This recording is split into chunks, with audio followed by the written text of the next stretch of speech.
Hey Yoga Mamas. So today I wanted to show you some different ways of doing downward dog. And the idea is that it's, for most people, it's a pretty familiar pose. But there's some little ways you can adjust it to get some different effects and also just to explore, what's going on in your shoulders, your legs, and your back. Um, in the post that's linked to this video, I talk a little bit about adding variety and diversity to your yoga practice so that you don't get stuck in a rut just kind of going through the motions. It's nice to change things up a little so that you kind of keep yourself on your toes and you keep your mind, sharp and paying attention to what you're doing. So let's go ahead and just roll the shoulders a few times, forward and back. And this is just as much to see what's going on there in your shoulders as it is to actually stretch them and warm them up. You can circle your neck a few times. Just do what feels good to kind of wake up your upper back and your shoulders. Sometimes I like to reach forward with the arms and kind of protract and retract the scapulas. And so that looks like this from the side, where you kind of reach forward and back, keeping the shoulders relaxed away from the ears. And that just kind of brings some motion and warmth into your upper back, all around your scapulas, also known as your shoulder blades.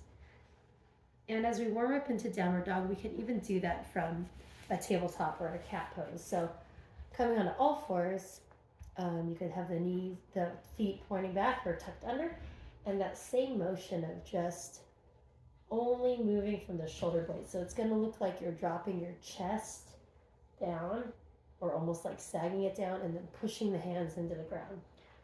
So do that a few times and wake up those muscles. Good. And then I always tell people to spread their fingers really wide in downward dog, and that just helps you to really evenly engage the muscles in your forearms. So fingers spread wide, about shoulder width apart, tuck your toes under, keep the spine lengthened, and exhale, lift the knees from the ground. All right, so right off the bat, you can add a little movement, pacing your heels, or even wiggling your hips. Give yourself a moment to settle into that downward dog. Maybe turn the head side to side. And then slowly bring some stillness to your posture.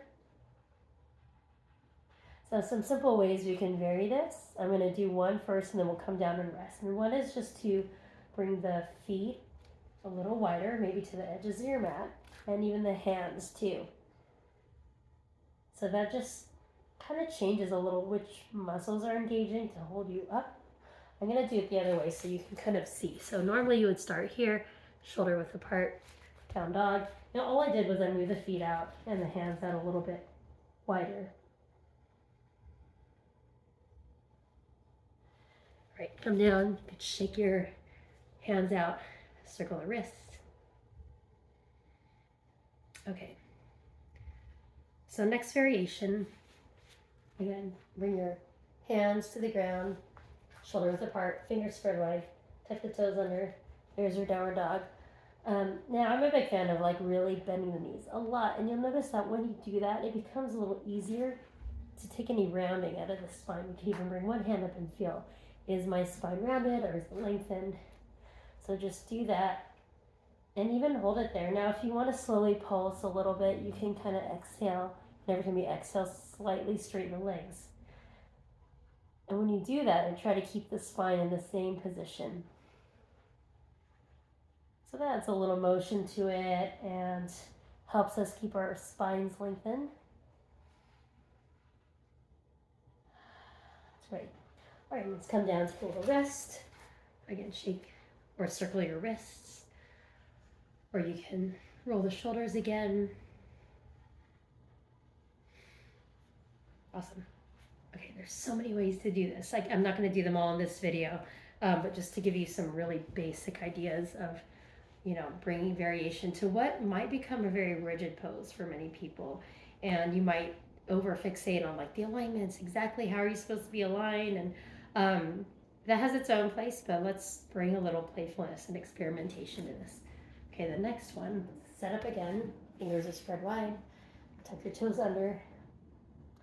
All right, so from this point, you could bend the knees a little and just walk the hands back to Uttanasana, which is also known as standing forward bend, and then walk them out. And back and forth. No special coordination with the breath. You're just kind of breathing, moving at your pace. Maybe you linger at one spot for a little bit.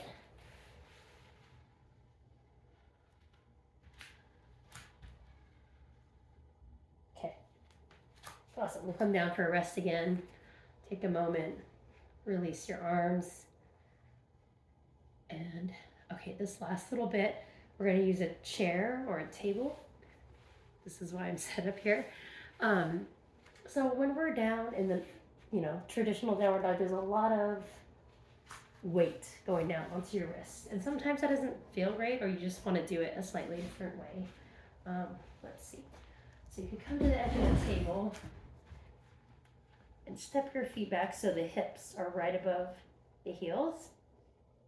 Now you can play with the distance here, but you want to try to have like a 90-degree angle there. Okay, that's one way to do it. Relax your head and turn your head side to side. It's always okay to bring a little bend in the knees. Okay, so that's one way. If the height of the table doesn't feel right, you use the back of a chair. Or you can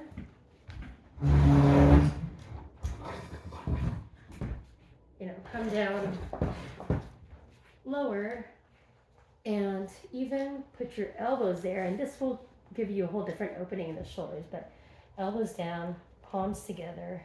So there's that.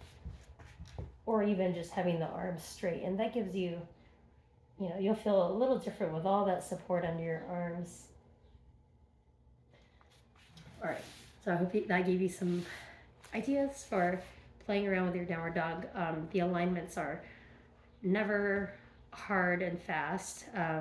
It's really more about how you feel in your body, but always feel free to play with it. I think it's great when we play with our postures and vary them a little.